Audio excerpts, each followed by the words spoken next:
Good morning mga B! For today's video ay magluluto tayo ng salad na talbos ng kamote, alubate at saka talilong.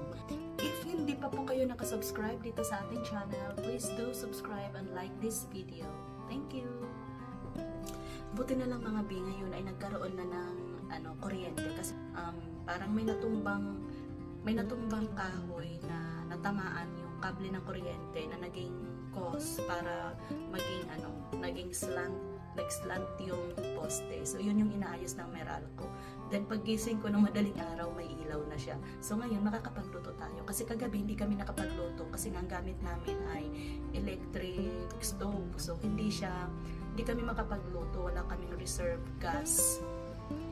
Kaya buti na lang ngayon meron na. Kaya makakapagluto tayo ng gusto nating gulay. Kasi matagal na tayo hindi nakakapagsalad ng gulay. Kaya ngayon magluluto tayo ng salad na mga dahon.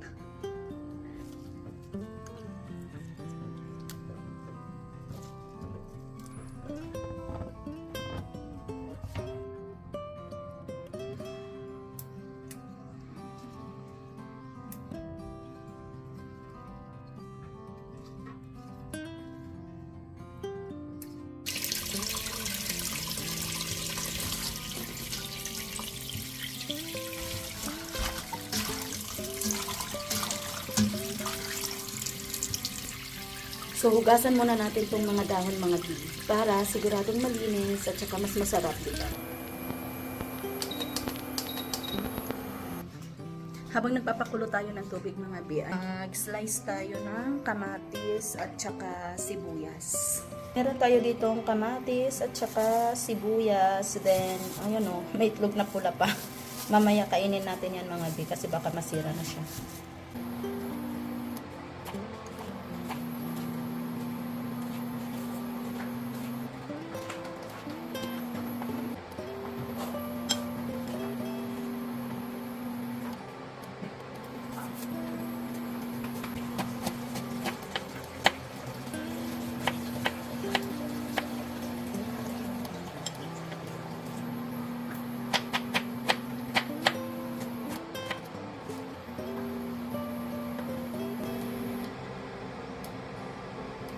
While inaantay natin kumulo yung ating tubig mga B, magkape muna tayo.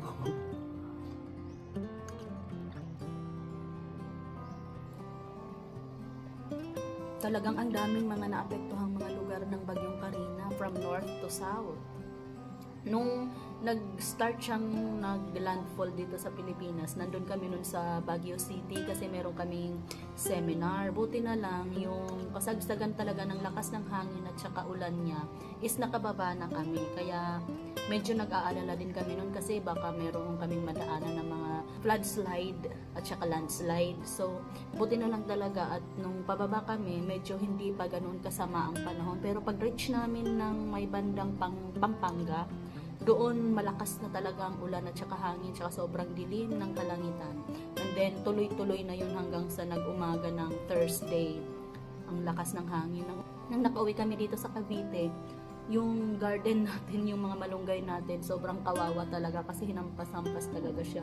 So sobrang lakas ng hangin. At saka yung gate namin dyan, yung sa may entrance, yung gate namin is tinulak niya. So, ayun, medyo nasira yung kanyang, hinges niya. Lumuwag. So, kailangan pasikipan para maging smooth ulit yung pagsara ng stainless gate natin. So, hopefully, mapaayos natin siya. Yun yung project natin. But, anyway, yun, at least nagagamit. Okay pa naman siya. Safe pa naman yung gate natin. Tingnan nyo yan, mga bio. Yung puno ng mahogany yan, naputol niya yan tapos yung mga puno natin ng kakawate, look, wala na, ayan puno ng kakawate yan, naputol din yung mga sanga. Tapos yung mga malunggay natin kanina, ang binawasan na namin para ulit siya, yan, puno ng malunggay yan, binawasan namin para magdahon siya ulit. Yan, puno rin ng malunggay yan. Yan siya. So hopefully makarecover kaagad yung puno natin ng malunggay kapag magdahon siya kaagad ng maganda. Pag na-blanch na natin yung gulay mga bi, ihalo lang natin tong kamatis at saka sibuyas. Paghalo-haluin lang natin yan mga bi. Tapos lalagyan natin ng konting asin. At saka sometimes nilalagyan ko ng paminta, pero ngayon hindi muna natin siya lalagyan ng paminta. Yung ibang mga nagsasalad ng mga dahon, minsan hindi asin ang nilalagay nila. Ang nilalagay nila is bagoong. Pero dahil Makati ang lalamunan natin, hindi tayo maglalagay ng bagoong, kundi asin na lang muna. Kasi pag bagoong isda ang nilagay natin, mas lalo tayong mangangati yung lalamunan. Tapos, itong natira nating itlog na pula, ilalagay din natin, ihahalo natin doon sa ating salad na green salad. Para mas maging malinamnam yung ating salad mga bi. Ang ganda ng ating itlog na pula mga bi.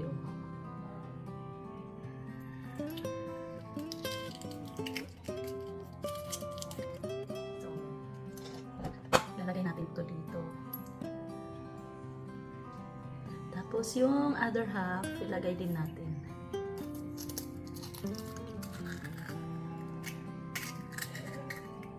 Tapos ihahalo lang natin to dito para ma-distribute yung lasa ng ating itlog na pula. Ito na yung salad natin mga bi. O, diba? Napaka-healthy na, masarap pa. Tikman natin.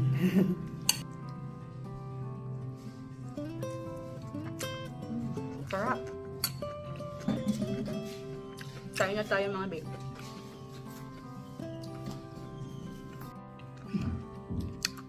Wala na, lapit nang maubos mga bi.